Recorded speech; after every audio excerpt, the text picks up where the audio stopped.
आगे मेरे एक लिखा हुआ है इंडो ग्रीक। क्या लिखा हुआ है? वे ग्रीक जो इंडिया आ गए, वे ग्रीक जो, वो क्या कहलाएंगे? Indo Greek. ग्रीक समझ गए? ग्रीस, ग्रीस एक देश है। यूनान जिसको आप हिंदी में कहते हो यूनान, तभी वहां से एक आदमी अटैक करने के लिए भारत की तरफ आया था, सिकंदर। कौन आया था? जिसका नाम तो था अलेक्जेंडर। हम हिंदी वालों से अलेक्जेंडर बोला नहीं गया, इसलिए हमने अपनी तरफ से बना रखा सिकंदर। सिकंदर को खुद को भी नहीं पता उसका नाम सिकंदर है, उसका नाम था अलेक्जेंडर। हमसे नहीं बोला गया, इसलिए हमने नाम क्या कर रखा है? एक बंदा आया था ईरान से अटैक करने के लिए, नाम था डेरियस।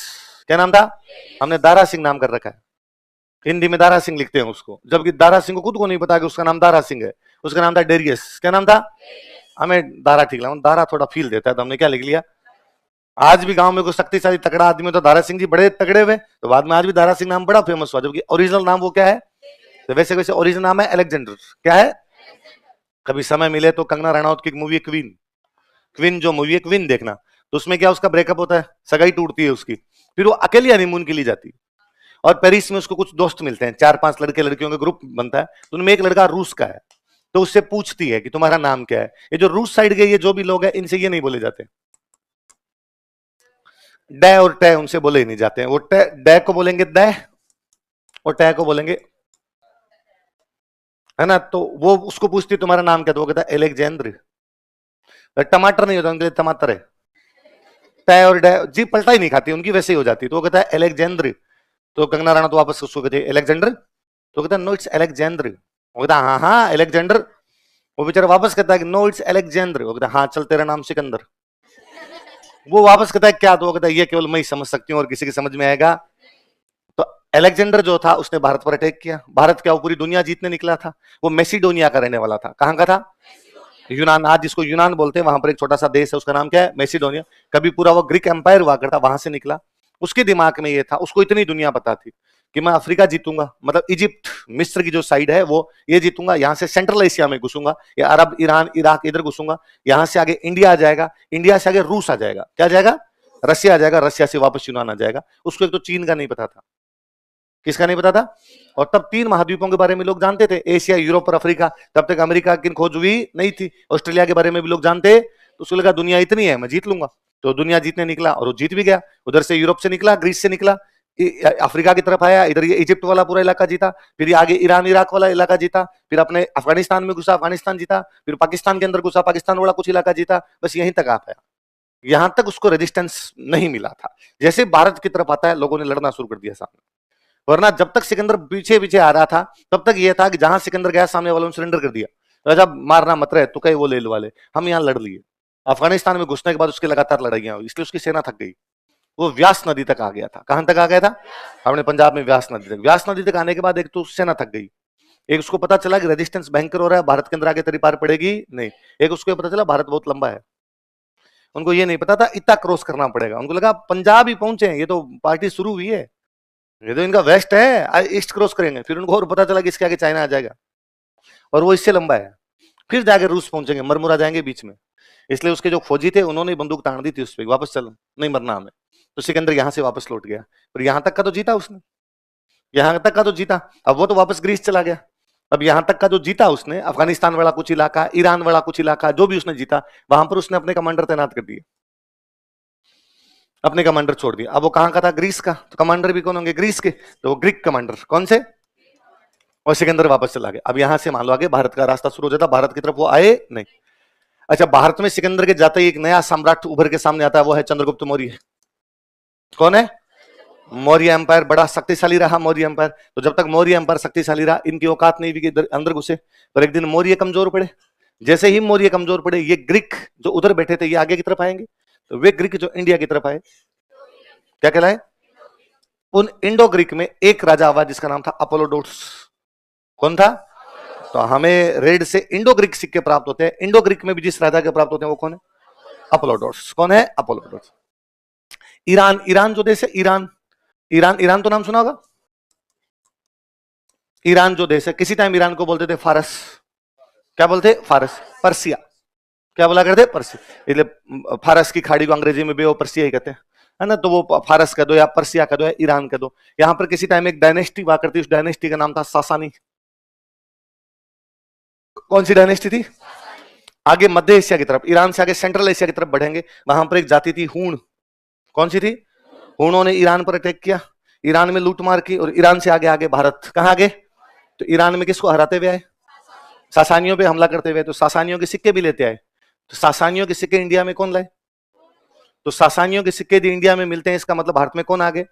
हूण आगे। कौन आगे? हूण। और वो जो सिक्के कहलाए जो इंडिया में आगे थे सासानियों के, उन सिक्कों को हमने क्या कर दिया? क्या कर दिया? तो रेड में हमें पंचमारक कॉइन मिल रही है, मालवों की कॉइन मिल रही है, कुछ कॉइन पे मित्र लिखा हुआ है, कुछ पे सेनापति लिखा हुआ है। इंडो ग्रीक कॉइन मिल रही है जो कि कौन से राजा की है? अपोलोडोर्स। इंडो सेसेनियन मिल रही है जो कौन लेके आए थे? रेड में अलग अलग प्रकार के सिक्के हैं। रेड में, इसका मतलब रेड ट्रेड सेंटर है, व्यापार होता है। व्यापारी आए होंगे बहुत सारे, उनके पास जो सिक्के रहेंगे वो देके उन्होंने व्यापार किया। अच्छा, बाद में हम आगे और पढ़ेंगे कि हाँ, रेड के अंदर खूब सारी चीजें भी हमें, लोहे की भटियान, इस प्रकार की चीजें भी हमें यहाँ से मिलती है। इसका मतलब रेड क्या रहा है किसी टाइम के अंदर? Trade centre. लोहे का काम बहुत अच्छा होता होगा यहाँ पे, लोग खरीदने आते होंगे, बेचने आते होंगे, इसलिए अलग अलग प्रकार के सिक्के लाते होंगे, एक्सचेंज होते होंगे यहाँ पे सिक्के, इसलिए जब मिले तब भी अलग अलग प्रकार के सिक्के मिले। भाई भारत में शक आए थे। कौन आए थे? बाहर के तीन बड़े जो कोई ट्राइबल जो भारत में है, उनमें से तीन बड़े ये हैं। कौन कौन? तीनों सेंट्रल एशिया की तरफ से आए। भारत में राज भी किया इन लोगों ने, भारत में रहे हैं, तो वापस तो नहीं गए, यही रहे हैं। क्या आप किसी आदमी को आज देख के कह सकते हो कि तेरे पे मेरे को शक है, तू तो थोड़ा शक है? कह सकते हो? या किसी को देख के आपको थोड़ा थोड़ा हूं लग रहा है, इधर से दिखा कुसाण कुसाण है पूरा फेस तो तेरा नहीं है ना, इसका मतलब हमारे में घुल मिल गए। हमारे अंदर ये किसी ना किसी जाति के अंदर समाहित हो गए, बाद में वो एग्जैक्टली अब उनकी वो जो पहचान थी वो गायब हो गई। और भारतीय संस्कृति की, इंडियन कल्चर की यही विशेषता रही कि उसने एडप्ट कर लिया। क्या कर लिया? जो कोई बाहर से आया उनको क्या कर लिया? इसलिए बच गए। तूफान आता ना, तूफान, तो बड़ा पेड़ होता ना वो सबसे पहले गिरता है, क्योंकि वो झुकने के लिए तैयार नहीं है। दूब होती है ना, दूब, वो वैसी खड़ी रहती है, हवा में लहराई इधर उधर। तूफान जाने के बाद उसने कहा, पेड़ को पूछा हाउस द दूस, पेड़ नीचे पड़ा था बेचारा। भारतीय संस्कृति में परिवर्तनशीलता है, वो अपने आप को ढालती है, अपने आप को। पेड़ इस बात को पहचान नहीं पाया कि इस तूफान में क्या करना है, उसके ये सिलेबस में नहीं था, मुझे खड़ा रहना आ रहा था उसको, वो बेचारा खड़ा रहा, गिरा वो। भारतीय संस्कृति के अंदर ये चीज रही, इसलिए 5000 साल से भी अधिक की संस्कृति है, 10,000 साल से भी अधिक की संस्कृति है एक जैसी चीजों को लिए हुए। कि सिंधु घाटी सभ्यता के लोग हैं, वो भी बैल की पूजा कर रहे हैं, बुल, और 2026 में भी हम सेम कर रहे हैं, वही नंदी बैल। मैं कहता हूं आज भी गांव में गाय के बच्चे को, बछड़े को घर वाले डंडा नहीं मारने देते। गा माता गोमतीन टोकड़ियो गणेश, वो जो टोकड़िया है, वो जो बछड़ा है, वो किसके समान है? आज भी गांव में जो सांड होता है, सांड जो हम छोड़ देते हैं बैल को, वो जब मर जाता है गांव में उसकी मूर्ति लगाई जाती है। एकदम मेरे तो गांव में जो घर है उसके ठीक बाहर निकलते ही सांड की बहुत बड़ी मूर्ति लगा रखी है। गांव वहां चौक है, चौक में गांव वालों ने मूर्ति लगाई। सिंधु घाटी सभ्यता, इंडस वैली सिविलाइजेशन आज के लगभग कोई 4600-4700 साल पहले चली जाती है। पीपल की पूजा कर रहे थे। किसी कर रहे थे? आज भी हर वैशाख के महीने में गांव में मम्मी सुबह जल्दी उठ के पीपल में पानी डालती है, पीपल सिंचा। हमारी सभ्यता वैसी वैसी बनी रही, वरना दुनिया में जहां पर नई संस्कृति आई वो पुरानी वाली को खा गई। पुरानी वाली वहां पर बाद में दिखी, हमारे उल्टा है, हमारे नई आई, वो कहां गई उसको खुद को ही नहीं पता, हम खा गए उसको। हमने अपने अंदर ही मिला लिया उसको, बाहर जाने उनकी कुछ बातें हमने ले ली होगी, हमारी कुछ बातें उनको देती हो। बैठो यहीं पे, मत लेटेस्ट कहता हूं, ज्यादा दूर जाने की आवश्यकता नहीं। ये पारसी गुजरात के अंदर बैठे ईरान से आए थे सारे सारे के सारे, ईरान का नाम पर्सिया है, पर्सिया के लोग पारसी, सारे के सारे यहां से आए। इस्लाम आया, उधर मुसलमान राजा आए, मुसलमान राजा तो उन्होंने कहा भाई चेंज करो रे तुम, तो कई लोग चेंज हो गए, कई लोग मार दिए गए, कुछ भागे वहां से, भाग के गुजरात आ गए अपने। गुजरात आने के बाद गुजरात के राजा को मैसेज किया उन्होंने, पानी पानी में, उधर से सीधा पानी में उतरोगे गुजरात की तरफ आओगे। इधर गुजरात के राजा को कहा कि हमें गुजरात में रहने की परमिशन दे। कहते हैं गुजरात के राजा ने उनको एक दूध से भरा हुआ गिलास भेजा, ये जगह फुल है, जैसे गिलास में और दूध नहीं आ सकता, वैसे तुम भी अब गुजरात में। वो जो पारसियों का सरदार था, जो उनका कमांडर था, वो इंटेलिजेंट था, उसने उस दूध वाले गिलास के अंदर चीनी डाल के वापस भेजी कि दूध तो नहीं आ सकता, चीनी तो आ सकती है। तो हम चीनी है। हम आ जाएंगे इसके अंदर गुजरात में और तुम्हें नुकसान पहुंचाएंगे। जैसे चीनी दूध को मीठा कर देती है, हम तुम्हारे समाज को अच्छा ही बनाएंगे। राजा को आइडिया बड़ा पसंद आया, उसने कहा कम आ जाओ, तुम भी रहो इधर। पारसी यहां आके रहने लगे। Ratan Tata Parsi, John Abraham Parsi. भारत में पता नहीं कितने कितने पारसियों का कितना कितना योगदान है, हमारे जैसे ही हो गए। हाँ, होमी बाबा खूब सारे। हमने पारसियों को कहा उल्टा कि लो तुम्हारी जाति बताओ क्या है, क्योंकि हमारे साथ दिक्कत है, बिना जाति बताए हमारी पार पड़ती। जाति ऐसी है कि जो कभी जाति नहीं है, मरने के बाद भी जिंदा रहती है। हमारी तो जाति फलानी जात का आदमी मरा है, हम तो उस टाइप के लोग हैं। तो हमने उनको कहा जाति बताओ, उनका हमारी तो होती नहीं है। हमने कहा ना ना, भारत में तो बतानी पड़ती। भारत में रहना तो पहले जाति बनाओ खुद की। इसलिए पारसियों ने जातियां बनाई। पारसियों की जातियां मिस्त्री, इंजीनियर, बैंकर, दारू वाला, टायर वाला, बाटली वाला, फर्नीचर वाला, जो जैसा काम करता था बेचारे ने वैसी जाति बनाई, पर नाम के पीछे लगाए। बाटली वाला, दारू वाला, फर्नीचर वाला, इंजीनियर, खूब सारे नाम मिलेंगे ऐसे। गुजरात महाराष्ट्र में लोगों के सरने में टाटा, किसी नाम की वजह से उन्होंने लगाया होगा, कोई टाटा टाटा हो गया। आज हम लगता है टाटा जाति। टाटा कौन सी जाति है? आपने आसपास में कहां देखा कि उनका ब्याह टाटा में हुआ है? पर टाटा है ना भारत के अंदर। ऐसे खूब सारी चीजें मिलेगी आपको। तो भारत ने बाहर से आने वाली चीजों को ग्रहण किया है। ग्रहणशीलता का सिद्धांत रहा भारतीय संस्कृति में, इसीलिए बच गए। इसलिए जब सारे जहां से अच्छा गाते हो तो उसमें एक लाइन है, यूनान, मिस्र, रोमा सब मिट गए जहां से, कुछ बात है कि हस्ती मिटती नहीं हमारी। यूनान मतलब ग्रीक सिविलाइजेशन, मिस्र मतलब इजिप्ट सिविलाइजेशन, यूनान मतलब सॉरी रोमा मतलब रोमन सिविलाइजेशन। दुनिया की बड़ी बड़ी सिविलाइजेशन थी, नामो निशान नहीं है। कहां चले गए वो? मिस्र के पिरामिड बनाने वाले लोग कहां गए? उनके बारे में कोई जानकारी? हम वैसे वैसे पढ़े हैं। कुछ बात है कि हस्ती मिटती नहीं है हमारी। हमारे शक आयर, हूण आयर, कुषाण आयन, इंडो ग्रीक आयर, इंडो सेसेनियन आयन, पहलव आयन, पता नहीं कौन कौन से, और पुर्तगाली आयर, अंग्रेज आयर, फ्रेंच आयन, मुसलमान आयन। मुसलमानों में भी अलग अलग भांति अलग अलग कबीले आयन। थोड़े दिनों बाद हमारे जैसे हुए, उन्होंने अपने वाली चीजें ले लवा ली, अपने पे ज्यादा कोई प्रभाव पड़ा। पूरी दुनिया के अंदर इस्लाम जब आया तो इस्लाम ने कहा कि भगवान एक है, उसके अलावा और किसी की भी पूजा करनी, एक भगवान के लिए उनकी पूजा करनी है। फिर आए वो भारत। भारत में आके देखा गया तो भगवान एक है ही नहीं भाई साहब, यहाँ तो बाटा बाटा बोमियो है। संतों की पूजा भी, पीर बाबाओं की दरगाह है जगह जगह, और सारे के सारे मुसलमान पीर बाबाओं की दरगाहों को मानते हैं, हिंदू भी उन पीर बाबाओं की दरगाहों को मानते हैं। लेकिन इस्लाम का मूल सिद्धांत कहता है कि ना, ये तो हो ही नहीं सकता, अल्लाह एक है, अल्लाह के अलावा किसी की पूजा हो ही नहीं सकती। अपने यहाँ पीर बाबाओं की पूजा है। जब तक भारत नहीं आया तब तक ये माना गया म्यूजिक हराम है, संगीत नहीं हो सकता, गाना बजाना बंद करो रहा है, कोई गाना बजाना नहीं होगा। भारत में जितने कोई कट्टर राजा उन सब ने म्यूजिक पर रोक लगाई। औरंगजेब ने सबसे पहले संगीतकारों को दरबार से बाहर निकाला। जब इस्लाम कहता है म्यूजिक नहीं हो सकता, नहीं हो सकता। फिर भारत आए वो। फिर दरगाहों के अंदर अभी भी आप जाइए, मौला मेरे बर्दे झोली मेरी है, मोहम्मद जाए ना तेरे दर से कोई खाली, जगह जगह गीत है। बिना गीत के कुछ है ही नहीं। बॉलीवुड के सारे सॉन्ग सुन लोगे, कहीं ना कहीं कुछ ना कुछ वर्ड्स है अपने। तो म्यूजिक पूरा का पूरा हुआ। तो भारतीय संस्कृति ने अपने अनुसार ढाला। तो शक, हूण, कुषाण, ये सब जातियां थी उस टाइम की जो बाहर रहती थी। भारत में तो हर हर महादेव का नारा हूणों का है। आज भी अपने को जो सतत हर हर महादेव, ये हूण लाए थे। हूण जब कहीं पर अटैक करने के लिए जाते तब जोर से बोलते थे हर हर महादेव। उसके बाद में ये पॉपुलर हुआ कि अपने भी अब बिना अटैक ही बोलते हैं। अच्छा, अब बड़ा अचंबा ये भी लगता है कि सर हूण हर हर महादेव क्यों बोलते, क्या वो शिव जी के भक्त हैं? हाँ, पर जब हम ये कहते हैं कि भारत में शिव जी की पूजा होती है, तो भारत कौन सा? आप किसको भारत मानते हो? आप कहते हो सर पाकिस्तान से पहले पहले वाला भारत, ये तो 1947 के बाद बना है। 1947 से पहले तो अफगानिस्तान तक भारत था, पाकिस्तान तक भारत था, अफगानिस्तान की जहां से बाउंड्री शुरू होती है। और उससे थोड़ा पहले और जाएंगे तो अफगानिस्तान तक ही भारत था। उससे थोड़ा और पहले जाएंगे तो ईरान तक भी भारत था। ये तो पूरा आर्यावृत था, जो आर्यों द्वारा आवृत है। आर्य जहां पर छाए हुए हैं वो सारा आर्यवृत था। तो चीजें तो वो की वो पूजा हो रही थी। उधर वाले धीरे धीरे खत्म हो गए, जैसे जैसे नई कल्चर आई।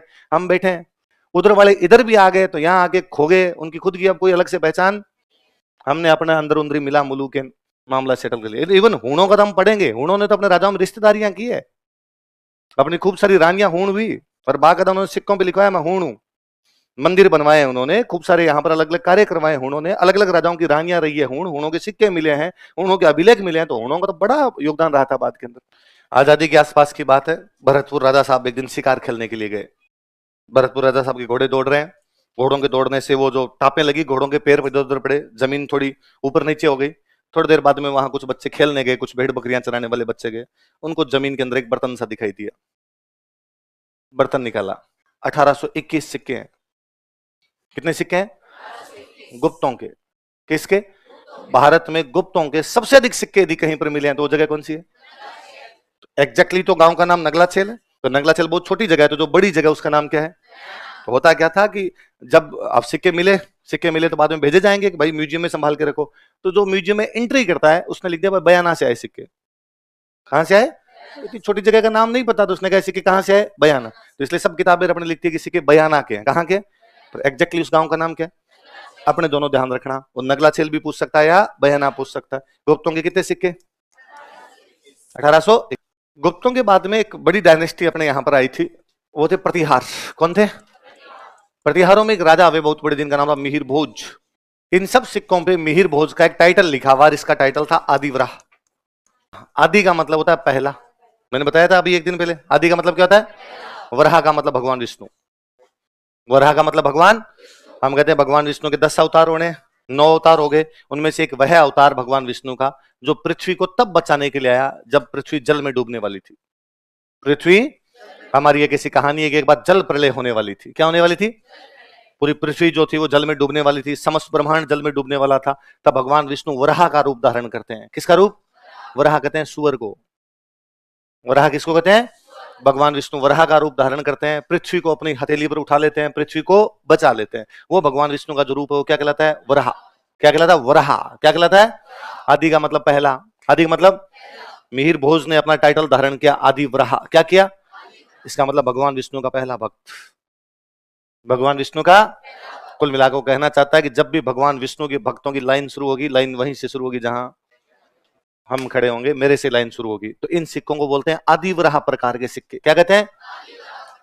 इससे यह तो पता चला ना कि प्रतिहार भगवान विष्णु को मानते थे। प्रतिहार भगवान, प्रतिहारों ने बाद में जब इधर से अटैक हुए थे, तुर्कों के अटैक होने शुरू हुए थे, प्रतिहार खूब लड़े थे, तो प्रतिहारों ने पृथ्वी की रक्षा की। प्रतिहारों ने पृथ्वी की उसी प्रकार जैसे भगवान विष्णु ने, उसी प्रकार जैसे भगवान विष्णु के कौन से अवतार ने? वराह ने। वराह ने भी किसकी रक्षा की? पृथ्वी की। प्रतिहारों ने भी किसकी रक्षा की? उनका हम आदि वराह है। हम भी उसी प्रकार रक्षा कर रहे हैं वैसा भी इस पृथ्वी की। भले बड़ी बात। लिखो 10वीं शताब्दी में और 11वीं शताब्दी हमें राजस्थान में जो सिक्के मिलते हैं, उन सिक्कों पे राजाओं के चेहरे बने हुए हैं, नाम वाम नहीं लिखे हुए, राजाओं के चेहरे बने हुए, पर चेहरे समझ नहीं आ रहे कैसे हैं। वो तो बुरे से भोंडे सिक्के बनाए उन्होंने, ज्यादा अच्छे सिक्के नहीं है। वो जो शक्ल बनाई है व्यक्ति की, वो धीरे धीरे तो ऐसा लगता है जैसे किसी गधे का मुंह बना दिया गया। इसलिए उन सिक्कों का हमने नाम दिया गधिया सिक्के। क्या नाम दिया? आरपीसी का सवाल है, 10वीं 11वीं शताब्दी में राजस्थान में जो सिक्के चलते थे उनको क्या कहा गया? क्योंकि शक्ल गधे जैसी बना दी गई, उनसे ढंग की शक्ल बनी। इसका मतलब कारीगरी के अंदर कमी आई है। और जो आर्टिशियंस किसी टाइम में रहे होंगे जो बहुत सुंदर सिक्के बनाते थे, अब वैसे आर्टिशियन से कमी आती है चीजों में। हम कहते हैं आज के 1000 साल पहले हमारे जो भी कारीगर रहे होंगे उन्होंने किले बनाए, चित्तौड़गढ़, जैसलमेर, 500 साल पहले बनाया मेहरानगढ़, 500 साल पहले बनाया जूनागढ़, पता नहीं कब बनाया अजमेर, पता नहीं कब बनाया रणथंभौर, और खड़े हैं। आज भी हम घर बनाते हैं। फिर अब आजकल हम घर बनाते हैं, अगले ही साल पहली बारिश के अंदर उसमें सीलन आती है और हम पूछते हैं मिस्त्री से ये क्यों आ गई? तो बाथरूम है आपके पास इसलिए आ गई। तो पहले वाले नहाते नहीं थे क्या? यूं थोड़ी घूमते थे। पर उस कारीगरी में कहीं ना कहीं तो कमी। इंडस वैली सिविलाइजेशन वाले अपने से 5000 साल पहले हो गए, आज से 2000 चल रहा है, 2600 बीसी के आसपास होते, तो 2600 वो और 2000 ये 4600 तो हो गए, 4600 के आसपास थे। और सबने नालियां जो पक्की ईंटों की बना रखी ऊपर से ढक रखी है। आज तो नहीं बन रही। नई कॉलोनी जब कटती है, गेटेड कॉलोनी, सुरक्षा का पूरा ध्यान, नालियां उसमें भी खुली है। इसका मतलब कहीं ना कहीं उन चीजों के अंदर कमी तो आई, सिक्कों के अंदर भी देखने को मिली वो। सुनो, देखो बात सुनो, थोड़ी समझना ना, ताकि याद रहेगा हमेशा के लिए। भगवान श्री राम के छोटे पुत्र थे, उनका नाम था कुश। क्या नाम था? कुश के वंशज, कुश के जो वंशज वे कहलाए कुशवाहा। क्या कहलाए? अयोध्या में भगवान श्री राम का राज था। कुशवाहों की एक ब्रांच वहां से निकलकर चली गई रोहतास। कहां चली गई? बिहार। कहां चली गई? बिहार। रोहतास वाली ब्रांच में से एक ब्रांच निकली, वो आगे नरवर। कहां पे आ गई? मध्य प्रदेश। कहां पे आ गई? मध्य। नरवर से एक ब्रांच निकली, वो आ गई जयपुर। तब जयपुर था नहीं, आमेर बोलते थे, आमेर था, तो कहां पे आ गई? आमेर। ब्रांच तो वही, कुशवाहा आए। कौन आए? अपने वालों से कुशवाहा बोला नहीं गया, इसलिए अपने कहा कछवाहा। क्या कहा? बाकी उनको कछवाहा कह दीजिए या कुशवाहा कह दीजिए, भगवान राम के वंशज है। कहां के वंशज है?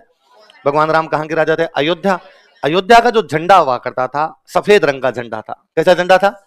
और उस सफेद रंग के झंडे में जो अयोध्या का झंडा था, एक झाड़ी बनी होती थी। क्या बनी होती? झाड़ी। झाड़ी समझते हो? उस झाड़ी में 6 टहनियां थी। कितनी टहनियां थी? 6 टहनियों की एक झाड़ी बनी होती। भगवान श्री राम का झंडा था। भगवान श्री राम के बेटे कुश और कुश के वंशज कुशवाहा उसी झंडे को लेके घूमते रहे। तो जयपुर वालों ने जब अपने सिक्के भी चलाए तो उन पे झाड़ी बनाई। झाड़ी वाले सिक्के क्या हुए? पहले बड़ी बात। और वो इतना पॉपुलर हुआ बाद में, झाड़शाही जो नाम था वो केवल सिक्कों के साथ नहीं सब चीज के साथ जुड़ गया। अब कोई आपको पूछे कि झाड़शाही सिक्के कहां चलते थे? आमिर। कोई पूछे झाड़शाही टर्बन, झाड़शाही पगड़ियां कहां होती थी? आमिर। कोई पूछे झाड़शाही जूतियां कहां पहनी जाती थी? आमिर। कोई पूछे झाड़शाही तलवार कहां की थी? आमिर। जहां भी झाड़शाही आई इसका मतलब आंसर क्या है?